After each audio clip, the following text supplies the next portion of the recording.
You ask Tiger to solve. This deals with linear equations with one unknown. The final result is m equals 48. Let's solve it step by step. Group all constants on the right side of the equation. Add 3 to both sides. Simplify the arithmetic.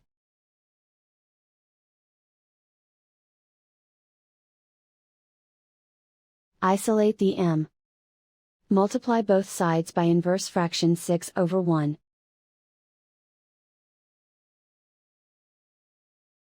Group like terms. Multiply the coefficients.